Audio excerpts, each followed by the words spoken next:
안녕하십니까. 닥터 파이낸스 김영환 교수입니다. 상법 개정 관련된 커멘트 그 네 번째, 마무리를 한번 하도록 하겠습니다. 질문입니다. 우리나라는 선진국입니까? 아닙니까? 왜냐하면 상법 개정하는 과정이 우리가 지금 보다 더 영미권의 자본주의, 최첨단이잖아요. 그거를 제대로 하자 하는 움직임이거든요. 그 큰 움직임이. 근데 그거에 대해서 이제 반대하시는 분들은 뭐냐면은, 우리 아직 선진국 아니야. 그 정도로 잘 살지 않기 때문에, 사다리 걷어차기 우리가 당할 수 있어. 그러니까는 충분히 우리가 실력을 기를 때까지는 후진국을 자처해야 되는 거 아니야? 요즘 개발도상국으로서 모든 보호받을 거 다 보호받고, 독일이나 일본이 그 19세기 때 후발 국가로서 발전할 때 모델처럼 자국 산업 보호부터 먼저 하고 자국들의 재벌부터 먼저 보호한 다음에 어떻게든 선진국이 더 돼야 되지 않겠니? 라고 이제 가르치시는 분들이 많이 계세요. 근데 그래서 이제 선진국인가 아닌가 우리 먼저 얘기를 하면서 같이 논의를 전개해 봤으면 좋겠다 하는 의미에서 질문을 드립니다. 우리나라 선진국입니까? 하는 얘기예요. 어떻게 생각하세요? 근데 저는 이 질문을 처음에 이제 이런 식으로도 말씀을 여쭤봐요. 일맥상통한 얘기기는 한데, 우리나라 원화, 그죠? 원화, FX, Foreign Exchange, Currency 얘기입니다. 원화하고 같이 가는 돈은 어느 나라의 돈일까요? 라고 꼭 학기 초에 물어봅니다. 그러면은 이 대부분의 첫 반응은 어떤 줄 아세요? 아무것도 모르는 사람들일수록 일본 엔화랑 같이 가요. 라고 자신 있게 얘기합니다. 왜? 마음속에 눈에 보이는 건 뭐냐면은 우리가 선진국이고 그래도 일본한테 질 수 없거든. 그리고 일본하고 우리는 뭐랄까 뭐 비슷하지 않겠어? 곧 죽어도 일본하고 라이벌이야. 그래서 이제 이유가 뭐냐고 물어보면은 이렇게 말씀하십니다. 산업 구조가 비슷해서. 그리고 나라가 발전한 방식이 비슷하고 우리나라가 자원이 없지 않냐? 사람들밖에 없고. 그러고서는 이 뭐예요? 어, 석유를 수입해가지고 다 그 IT 관련된 반도체라든가 뭐 가전제품, 자동차 이런 걸 만들어서 제조업 중심으로 만들어서 수출해서 벌어먹고 사는 게 일본이나 우리나라 똑같지 않냐? 그러니까는 일본 엔화랑 같이 갈 거다라고 말씀하세요. 그 다음에 많은 분들이 뭐라고 대답하시냐면 특히 이제 현실을 겪으시고서 업계 경력이 많으신 분들은 뭐라고 대답하느냐? 중국 위안화할 거다. 왜냐? 아, 뭐냐면은 우리나라가 중국에 수출을 많이 하니까 외환이라는 거는 수출입 관계 이런 거에 의해서 중국한테 의존을 많이 하는 경제이기 때문에 중국이 잘 나가면 우리도 잘 나가고 못 나가면 우리도 못 나가고 그래서 위안화랑 원화랑 같이 가는 거 아니겠냐? 라고 말씀하시고 이게 essentially proxy로서 중국 위안화의 proxy로서 움직이는 거 아니냐? 라고 말씀들 하십니다. 이때는 뭐냐면 또 우리가 그만큼 선진국이 아니란 걸 좀 깨달으신 거를 뭐랄까, 일본만큼까지는 아니다라는 걸 깨달으신 분들이라고 볼 수 있죠. 근데 사실 데이터를 보면 뭐가 나오냐면 말레이시아의 링깃하고 제일 같이 갑니다. 그리고 인도네시아의 루피아하고 같이 갑니다. 얘네랑은 우리가 형제 나라예요. 뭐냐면은 97년, 98년에 외환 위기를 같이 얻어맞았어요. 이걸 말씀드리면은 사람들이 탄식을 합니다. 그래? 우리가 그럴 리가. 그래서 어이구 이렇게 말씀하십니다. 일본 엔화라고 말씀하셨던 분들은 그때서야 느끼시는 거죠. 맞아, 맞아. 일본 엔화는 기축통화지. 우리나라는 아직 기축통화는 아니야. 기축통화는 뭐예요? 그죠. Reserve Currency라고 해가지고, 그 외환 위기에 대비해서 쌓아두는 그 실탄이 되는 이런 돈이죠. US 달러 절대적이고, 그 다음에는 유로거나 제페니스 이엔이거나 브리티시 파운드거나 이렇게 되고 아니면 스위스 프랑이거나 이게 안전하다는 거예요. 이게 공통점은 뭐냐면 2차 대전을 나서서 한번 해봤던 애들이 되는 거고, 축구이 됐든 연합군이 됐든 했던 애들이 된 거죠. 브레튼 우드 시스템을 만들 때 거기 들어갔던 애들이에요. 중국이라고 하신 분들은 느낌이 있는 거예요. 맞아, 맞아, 맞아. FX라고 하는 거는 뭐예요? 관리 변동 환율제냐 아니면 변동 환율제냐 자유 변동이냐 그거에 따라서 움직이는 정도가 다르니까 중국은 꽉 잡고 있잖아요 시진핑이 아니면 뭐 통화 당국이 근데 우리는 그 정도는 아니잖아 그러니까 우리는 많이 움직이고 말레이시아도 마찬가지 이제 또 그러니까는 다르지라는 걸 좀 뒤늦게 깨닫습니다. 근데 공통적으로 이제 제가 느끼게 되는 건 뭐냐 하면은 그래도 우리가 말레이시아 레벨은 아니지 않나? 인도네시아 레벨보다는 그래도 우리 선진국 아니야? 라는 생각들을 하시면서 이 아쉬운 탄식들을 합니다. 네. 자, 그래서 선진국이라고 인식하는지 아닌지 그 인식 조사를 이제 국무조정실에서 했다 그러죠? 광고 80주년 기념으로 했다 그러는데 보시면은 선진국이다라고 느끼시는 분들의 비율이 1.9%였다가 8.2%였다가 27.8%로 지난 20년 전, 10년 전, 금년 이렇게 늘었답니다. 어, 그거는 10년 전 대비해서 근 3배 넘게 우리나라가 선진국이다라고 인식을 하시는 분들이 많아졌다 하는 거고요. 중상위권이지 중진국이지라고 생각하시는 분들은 40%, 그다음에는 22%이 정도로 있고 우리가 중진국이다라고 느끼는 분들은 줄어드는 거고요. 중하위권 저개발국 아니 전혀 이건 장난이겠죠. 이런 분들 내지는 아니면 너무 상황이 힘드신 분들이거나 이런 분들일 거로 생각을 합니다. 하여튼간에 중요한 거는 중상위권 내지는 선진국으로 인식하시는 분들의 비중이 확 늘어났다, 이쪽이 하는 겁니다. 자, 아직도 개발도상국이니까 이제 보호해야 된다, 내지는, 상법, 뭐, 이걸 하는 거에 있어서도, 너무 영미권 거를 확 따라가지 말자라고 보수적으로 생각하시는 분들, 장하준 교수님, 뭐, 제가 존경하는 분입니다만은, 사다리 걷어차기, 이 책도 내시고, 엄청나신 교수님이시죠? 뭐 신장석 교수님, 뭐, 이런 분들도 있습니다. 그런데, 저는 좀 이렇게 여쭤보고 싶어요. 자전거가 취미이신 분들께 질문을 드리고 싶습니다. 사이클, 뭐, 자전거, 이거 동호회 많이 하셨다면서요. 그죠?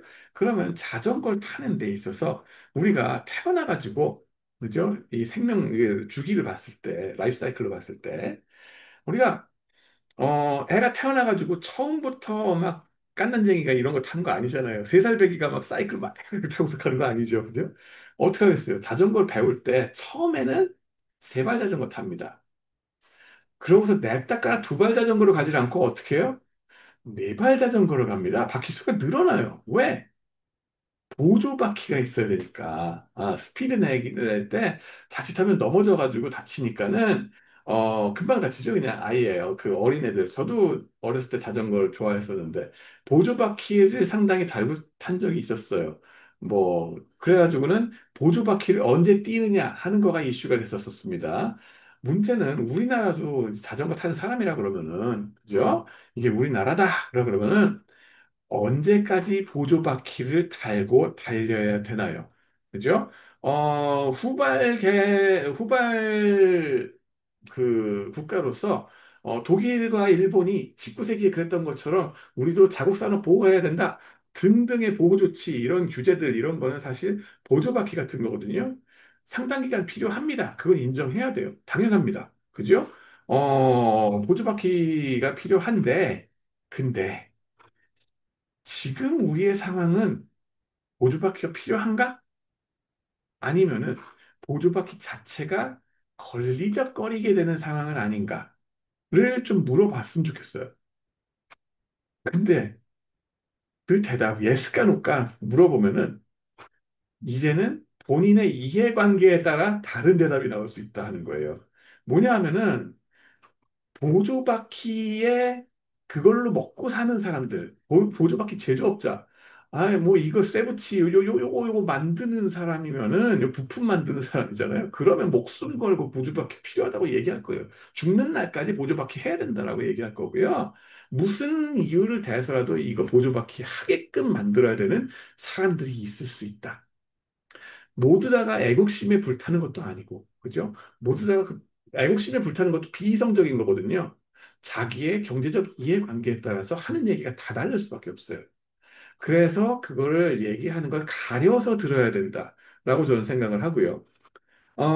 그 다음에는, 그러다 보면은, 이게 사실 보조받기가 너무너무 커진 거 아닐까? 그걸로 해서 먹고 사는 사람들의 너무나 파워가 세진 건 아닌가? 라는 합리적인 의심을 좀 해봐야 된다라고 저는 봅니다. 결국 다들 알고 있으면서 모르는 척 하는 건 아닐까? 본인 이해관계에 따라서 눈 가리고 아웅 하는 건 아닐까? 곡하가세 하는 건 아닐까? 라는 걸 항상 한번 의심을 해보셔야 된다. 한국의 오늘은 어떤 상황이냐? 월드뱅크 데이터를 봤을 때 GDP 규모로 세계의 14위 됩니다. 217개국 중에서 217개 중에 14위면은 10% 아니라는 거죠. 10% 안에 상위 10% 안에 들어가요. 순수출약 규모로 보면은 9등이 됩니다. 217개국 중에. 그러면은 이거는 상위 10%도 아니고 상위 5% 안에 들어가는 거예요. 월드뱅크 기준으로 봤을 때는 맨 윗그룹으로 기준 고소득국으로 구분된답니다. IMF 기준으로는 선진국, UN 기준으로도 고소득 국가로 클래시파이 된답니다. 클래스가 달라요. 네. 도대체 몇 등을 해야 스스로를 선진국으로 인정하실래요? 하는 게 저의 질문입니다. 사실은. 예. 자꾸 평균 올려치기 해가지고 스스로한테 강박증적으로 스스로를 압박을 가하시는 그게 습관이 돼 있어요, 우리가 사실은. 뭐냐면은, 우리가 1등이 아니면 다 필요 없다는 강박증적인 불안장애가 있는 건 아닐까? 라고 스스로한테 이제 물어보셔야 돼요. 정신 건강상 이제 이거 물어봐야 된답니다. 뭐냐면은, 오늘날에 우리가 있게끔 성공을 하게 만들어준 요인이 바로 실패 요인이 될 수 있다. 칼로 일어나는 자, 칼로 망한다 그러잖아요. 불안장애로 일어나는 자, 불안장애로 망할 수 있다. 라고 하는 거 저 말씀드리고 싶어요.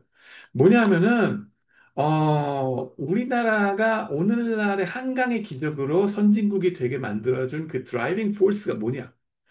바로 이 불안 아닌가 하는 거예요. 뭐냐면 옆에 있는 위협 요소 때문에 불안하거든. 항상 우리는 일본한테 잡혀 맥힐까 봐 불안했고, 그죠? 그 다음에는 일본한테 한이 맺혔어요. 그래서 곧 죽어도 일본을 때려잡아야 돼. 그래서 일본보다 열심히 일해야 돼. 하필이면 217개 나라 중에서 우리의 바로 옆에 경쟁국이라고 우리가 인식했던 나라는 넘버 투인 나라야. 그래서 저 놈을 이기는 방법은 넘버 원이 되는 수밖에 없어. 라는 거예요. 그게 행운 요소이기도 하고 저주이기도 했다라는 걸 보시면 돼요. 뭐냐면 그 덕분에 우리가 1등을 해야지만 속이 시원했고, 그래서 삼성이라는 존재가 소니를 이겼던 거예요. 그죠? 그게 우리의 한류를 J-팝을 K-팝이 이긴 거고, 그죠? 한류가 나온 거고, 강남스타일이 나온 거고, 블랙핑크, BTS, 수두룩 빡빡하고, 오징어 게임, 뭐 K 드라마 엄청나지 않습니까? 그렇게 된 게 일본을 비트해야 됐거든. 다른 나라는 이런 상황이 별로 없어요. 전 세계 그 217개국 보면은 옆에 다 고만고만하게 못 사는 나라끼리 있어가지고, 뭐 옆에 놈이 별로 긴장을 안 줘. 불안하지가 않아. 근데 우리는 하필이면 일본. 그리고 반대쪽을 봤더니 중국, 북한, 와, 이 상황이 러시아까지 있어요. 또라이 사중주가 막 나오는데, 그러면 여기를 극복할 방법은 우리가 스스로 1등을 만들어서 어치브하는 수밖에 없다. 안 그러면 우린 죽는다 하는 절대 최악의 불안 상황으로 계속 우리 살았단 말이에요. 그러니까는 이런 불안감 속에서 우리가 성취를 했다고요. 근데 그 성취감이 너무 달콤하고 맛있어. 그죠? 이건 마약 같은 거란 거예요. 거기에 도취되는 거예요. 성취에 자아 도취되는 거고. 나르시시스틱해요, 극도로 우리가. 좌우지간에 근데 불안감 그거 자체가 오늘날에 우리가 있게 만들었어요. 근데 저는 이 영화를 그 애니메이션 인사이드 아웃 2를 여러분한테 강추해 드린다고 했죠. 뭐냐면은 여기에 불안이라는 요소가 어떤 역할을 하는가 개인에 있어서도 얘기를 해줍니다. 뭐냐면은 그 주인공이 사춘기 겪으면서 불안감이 딱 들어서게 되는데 아 내가 여기서 성공해야 돼. 아이스하키 선수로서 인정을 받아야 돼 하는 그 갈망. 못 받으면 어떡하지? 하는 그 불안. 이런 것 때문에 불안이 들어서서 밤새도록 얘가 연습하게 만들고 그 덕분에 얘가 실력이 늘어서 인정을 받게 되고 성공을 하게 돼요. 그래서 그 불안 덕분에 성공하는 거 꼭 우리나라가 성공하는 거랑 비슷하고 불안감 때문에 뭐든지 공부 열심히 하게 만들고 이런 거가 나옵니다. 근데 동시에 뭐가 나오느냐? 그 반작용. 역작용, 부작용도 나와요. 불안감이 나를 완전히 에워싸 버리면은 공황장애를 겪게 되고 꼼짝 못하고 뭘 해야 될지 모르고서 주저앉아 버리게 된다는 거예요. 네. 그게 조직 차원에서 혹은 우리나라 차원에서는 어떤 현상으로 벌어지느냐? 지금 우리가 겪고 있는 거, 인구 소멸이 바로 그 불안 장애 요소가 아닌가. 우린 지금 집단적으로 불안 장애, 강박증적인 불안 장애에 당하고 있는 거 아닌가. 그래서 불안장애로 일어난 나라가 불안장애로 망하는 거 아닌가? 라는 걱정이 듭니다. 왜냐하면은 이제 선진국이란 거 인정하자라고 얘기했을 때 윗세대 분들은 뭐라 그러세요? 안 돼, 안 돼, 안 돼. 왜? 선진국이라고 우리가 일본을 이겼다고 느끼게 되면은 일본 이겼으니까 끝났어. 자, 파티. 또 우리가 또 한 파티 하잖아요. 우리 한국이 또 흥이 좋은 민족이니까. 부어라 마셔라 먹어서 막 잊어버리고서 다 그냥 세워라 내워라 그러면서 막 얼레벌레 춤추고 놀까 봐. 그러다가 일을 안 할까 봐. 그래가지고 또다시 잡혀 먹힐까 봐. 불안하거든요. 나자빠져서 놀까 봐. 우리가 또 한 놀이 하니까. 근데 그렇다고 해서 계속 강박증적으로 이게 불안장애 조장하시면은 지금 인구 소멸하는 그 상황을 치닫게 된다고요. 이걸 고칠 수가 없다고요. 이런 거가 그런 상법 개정하고 무슨 상관인데 영미권의 상법식으로 가자 하는 거가 우리 스스로 1등이니까 우리 1등 내지는 선진국이니까 1등 아닐지라도 선진국 그만하면 됐으니까 영미권식으로 하드코어하게 밀어붙이자 하는 거가 어, 필요한 거란 거예요. 필요하다. 이게 나자빠져서 놀자는 얘기가 아니에요. 나자빠져서 놀자는 얘기도 아니고, 거기에 그러면 영미권식으로 쳐맞아가지고 우리가 더 뒤떨어지면 어떡하냐? 그러면은 그걸 당하지 않기 위해서는 우리 스스로 다른 걸 노력을 해야지. 지금까지의 패스트 팔로워로서의 전략으로서 최선을 다하는 거 말고, 새로운 패스 브레이커로서의 노력을 새로운 차원에서 해야지. 그걸 해야 된다는 거예요. 그게 상법 개정하고 궤도를 같이 한다. 결이 같이 간다. 라는 말씀입니다. 그래서, 충원이다라고 말씀을 드리고 싶어요. 예. 이게 보시면은 글로벌 문화 강국으로 인정받는 것, K-팝, 오징어 게임 등 K-드라마 등 보시면요. 이제 우리가 선진국답게 처신해야 되지 않을까? 언제까지 우리는 유치원애요 하면서 이 작은 옷을, 우리한테 맞지 않는 옷을 계속 입으려고 드세요. 계속 보조바퀴가 필요한가? 그것 때문에 걸리적거려서 넘어지는 거 아닌가? 사실 이런 사이클로 달려야 되는 상황에서 보조바퀴가 자꾸 옆에서 걸리적거리면은 큰 재난이 닥칩니다. 다 같이 넘어져 버릴 수가 있어요. 그래서 그 하이스피드로 달리는 와중에 보조바퀴는 뛰시라고. 뛰어야 된다는 거예요. 이제 보조바퀴가 우리의 생명을 위협하는 수준이 되는 거 아닌가? 하는 거를 저는 오히려 그걸 걱정하는 거예요. 그래서 보조바퀴가 우리를 위협하는 상황이 됐다라고 말씀을 드리고 싶고요. 후진국으로 자처해서 이득 볼 거 다 빨아먹고 봐야 되는 거 아닌가? 그 말씀도 이해는 하는데 일리는 있다고 보는데 우린 그 단계 넘어섰다. 넘어선 걸 쿨하게 인정해야 된다.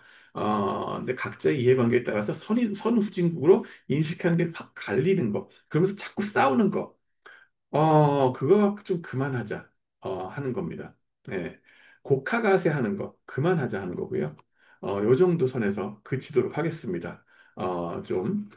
저의, 말씀, 이제, 선진국 됐으면 된 대로 쿨하게 인정하고, 사이클, 하이 스피드로 나갈 거, 개척해 나갈 거, 쿨하게 나가자 하는 거 좀 말씀을 같이 나누고 멈추도록 하겠습니다. 좋았다 그러면은 좋아요와 구독, 알림 설정 감사합니다. 예.